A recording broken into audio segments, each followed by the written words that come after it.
Hello viewers, this is Suman Dutta. তো আজকে present হলাম নতুন একটা ভিডিও নিয়ে।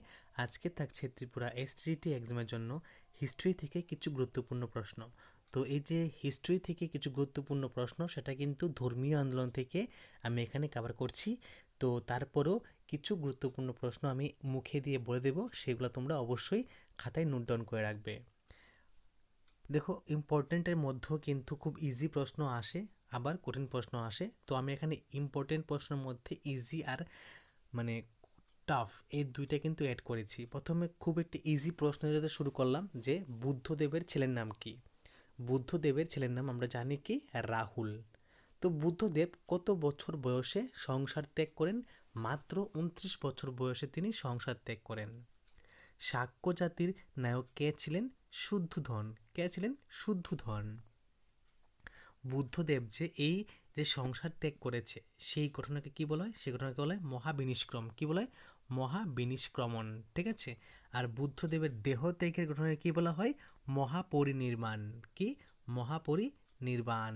তো এই যে দুইটা পার্ট আছে, একটা হলো সংসার ত্যাগ। সংসার ত্যাগকে বলা হয় মহাবিনিষ্ক্রমণ। ঠিক আছে। আর দেহ ত্যাগকে বলা হয় কি? মহাপরিনির্বাণ। একটা হলো বিনিষ্ক্রমণ, আর একটা কি? পরিনির্বাণ। ঠিক আছে। তো বৌদ্ধ ধর্মের শাখা কি কি? একটা হিনজান ও মহাযান। কি কি? হিনজান ও মহাযান। বৌদ্ধদেব কোন পন্থার অনুসরণের কথা বলেছেন? মধ্যপন্থার। কোন পন্থার? মধ্যপন্থার। ওকে।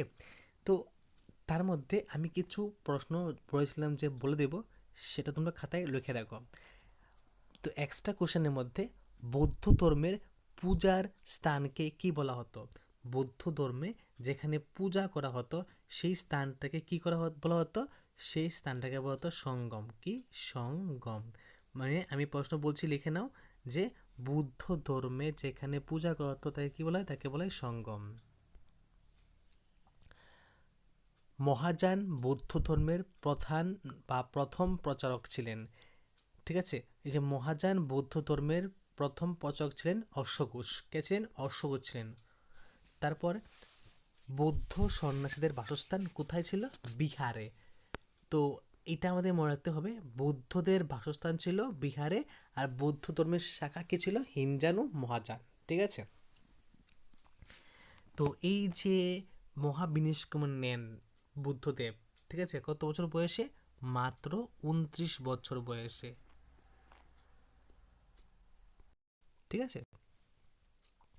তো জৈনদের পবিত্র গ্রন্থ কি? জৈনদের পবিত্র গ্রন্থ হলো দ্বাদশঙ্গ। কি? দ্বাদশঙ্গ হলো জৈনদের পবিত্র ধর্মগ্রন্থ। জৈনদের পবিত্র জৈনদের পবিত্র গ্রন্থ হলো কি? দ্বাদশ অঙ্গ। তো আরেকটা প্রশ্ন হলো, গৌতম বুদ্ধের পিতার নাম কি? শুদ্ধোধন। কি? শুদ্ধোধন। এবং মাতার নাম হলো গৌতমী। ঠিক আছে। তো কোন রাজা বুদ্ধের শিষ্য ছিলেন? অজাতশত্রু। অজাতশত্রু ছিলেন বুদ্ধের শিষ্য। ওকে। তো তারপর এখান থেকে নেক্সট প্রশ্ন কি হবে? বুদ্ধ কথা অর্থ কি? বুদ্ধ কথা অর্থ হলো পরম জ্ঞানী। কপিলা বস্তু থেকে লুম্বিনী 30 কিমি দূরে অবস্থিত। বৌদ্ধ শাস্ত্র প্রধানত পালি ভাষায় লিখিত। বৌদ্ধ ধর্মের মূল কথা কি? অহিংস ও সর্বজীবে দয়া। বৌদ্ধ ধর্ম অনুযায়ী আমাদের আত্মাকে বা আত্মার মুক্তিকে নির্বাণ বলা হয়। বৌদ্ধ ধর্ম অনুযায়ী আত্মার যে মানে মুক্তি আছে তাকে বলা হয় কি? নির্বাণ। দক্ষিণে বৌদ্ধ ধর্ম হলো হিনজান। কি? হিনজান। প্রথম বৌদ্ধ সঙ্গীত আহুত হয়েছিল রাজগৃহে, দ্বিতীয় হয়েছিল বৈশালীতে, তৃতীয় হয়েছিল পাটলিপুত্রে, এবং চতুর্থ হয়েছিল কোথায়? জায়গাটা বলো। কনিষ্ক আমলে বসুমতীতে।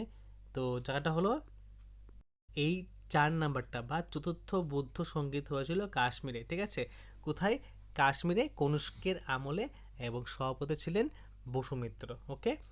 তো আরেকটা গুরুত্বপূর্ণ প্রশ্ন, সেই প্রশ্ন হলো যে সাক্ষ্য সিংহ বলা হয় গৌতম বুদ্ধকে। আর্য সত্য যে ধর্মের অংশ তা হলো বৌদ্ধ ধর্ম। বৌদ্ধ ধর্মের মানে সত্য অংশ কি? যে হলো আর্য সত্য। ঠিক আছে। তারপর বৌদ্ধ ধর্ম সঙ্গীত অনুষ্ঠিত হয়েছিল 4টি। কয়টি বৌদ্ধ ধর্ম সঙ্গীত অনুষ্ঠিত হয়েছিল? 4টি। আমি আবারও বলছি যে সবাই ভিডিও প্রথম থেকে লাস্ট অব্দি দেখার চেষ্টা করবে, কারণ সবগুলো এমসিকিউ লেখা সম্ভব হচ্ছে না, যেহেতু পরীক্ষা কাছে চলে আসছে তো পড়তেও হয়। তার জন্য বললাম যে আমি এখানে যা ডিসকাস করবো সেটাও কিন্তু তোমরা অবশ্যই খাতায় নোট ডাউন করে রাখবে। তো গৌতম বুদ্ধ যেই গাছের নিচে সিদ্ধি লাভ করেছিলেন সেই গাছের নাম কি? সেই গাছের নাম হলো বোধি বৃক্ষ। কি? বোধি বোধি বৃক্ষ। ওকে, বোধি বৃক্ষ। তারপর হলো যে শাক্য বংশেও বলা হয় গৌতম বুদ্ধকে। বুদ্ধদেবের প্রিয় আশ্রমের নাম কি? জেত বনের বিহার। অনাথ পিণ্ড বুদ্ধদেবকে জেতন বিহার দান করেন। অনাথ পিণ্ড বুদ্ধদেবকে জেতেন বিহার দান করেন। ওকে, তো তার মধ্যে আরও কিছু প্রশ্ন অ্যাড করে নাও যে বুদ্ধ ধর্মগ্রন্থের নাম একটা বলো, তাহলে ত্রিপিটক। ঠিক আছে। চতুর্থ বুদ্ধ সঙ্গীত সভাপতিত্ব করেন বসুমিত্র। তো বুদ্ধ ধর্ম ও সংঘ হলো বৌদ্ধ ধর্মের 3 রত্ন। মঝাজিম পন্থার কথা বলা হয়েছে বৌদ্ধ ধর্মে, মনে রাখবে। বর্ধমান মহাবীর জন্মেছিলেন লিচ্ছবি বংশে। ঠিক আছে। তো জৈন ধর্মের মূল উপদেশগুলিকে কি বলা হয়? চতুর্ধাম বলা হয়। কি? চতুর্জাম বলা হয়। তো এই হলো আজকের কিছু গুরুত্বপূর্ণ প্রশ্ন মোবাইল থেকে তোমরা দেখলে এবং কিছু প্রশ্ন কানে কানে শুনলে। যদি ভিডিও ভালো লাগে থাকে অবশ্যই ভিডিও শেয়ার করবে। তো দেখা হচ্ছে একটা গুরুত্বপূর্ণ ভিডিওতে। সবাইকে অসংখ্য ধন্যবাদ।